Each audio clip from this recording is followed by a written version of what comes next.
and play, but when can we expect the state's economy to reopen? People across the country have been checking their bank accounts expecting their stimulus money, but some have found bizarre amounts in their accounts. We'll tell you about the mistakes. I'm Sally Sears, about to introduce you to the man behind the most famous beard in Georgia. But first, a lot of big things happening today on the coronavirus crisis, including the expansion of testing right here in Georgia. More people now allowed to get tested, and more testing sites are beginning to open. Good afternoon. I'm Sean Gables. Rick, you are holding down the fort at CBS 46's news studio. We continue to practice social distancing. And Rick, I know that state leaders say we need rapid testing before Georgians can actually get back to business. You're right, Sean. That really is the key, according to state officials and so many public health experts. It's something that Governor Brian Kemp has named as a key criteria to start the process of reopening the state. And so any progress on that front is welcome news. Here's a look at what's changing. The State Department of Public Health has revised who gets tested for coronavirus and is expanding the number of test sites. Effective right now, anyone showing symptoms can be tested, though referrals are still required, and referrals must come from a local health department or a healthcare provider. Healthcare workers, first responders, law enforcement, and long-term care facility residents and staff still get first priority whether or not they are showing symptoms. The important step comes as coronavirus cases in the state near the 15,000 mark. Brand new numbers out today show the death toll is now up to 552.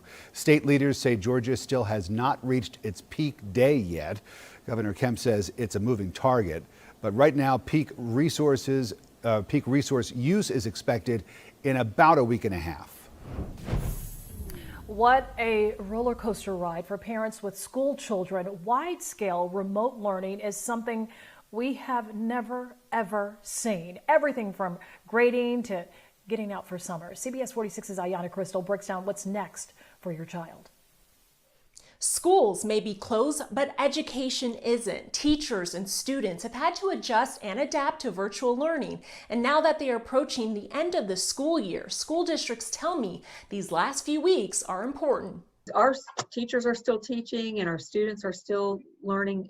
Our teachers are doing grades for students based on their digital learning. This year, all classes in Georgia will be finished through virtual learning. DeKalb County is the first Metro Atlanta school district that announced it would wrap up the school year 4 days early. As of right now, Gwinnett, Cobb County, Fulton, and Atlanta Public Schools will keep their same scheduled last day of school. The superintendent for APS tells me when it comes to holding students back, they won't be making any rash decisions based on just virtual learning. They will look at grades from the first semester and evaluate. So grades have seen some small adjustments. We definitely have teachers continuing to put grades into or throughout the rest of the semester. We did lower the number of grades required. We went from 8 to 5 to bring some of the burden down on students and teachers. The big question for seniors is about graduation. Right now, school districts are working on those plans. Some are doing virtual graduations, while others are hoping to have actual graduations in June or July. In Atlanta, Ayanna Crystal, CBS 46 News. 2 more years of social distancing. That's what a team of researchers at the Harvard School of Public Health predicts, unless a COVID-19 vaccine becomes available. The group used data of today's coronavirus with other similar viruses to create possible outcomes. And their study says social distancing measures may need to last for months longer to effectively control the transmission of the virus and to stop the possibility of a resurgence. If the virus is around in a few people and we aren't imposing control measures, it will resurge. If we could get a vaccine, that would be a total game changer. That's a long way off. That's probably almost certainly a year off. Researchers at the Harvard School of Public Health say coronavirus still poses a very serious threat. Measures like stay-at-home orders and school closures may be needed until at least 2022. Hard to wrap your head around that, right? Meantime, a National Institutes of Health scientist predicts that a coronavirus vaccine may be available by the fall. She says it would be ready for use by frontline health workers then and be available for the general population by next spring. Right now, her team is in their first phase of vaccine testing.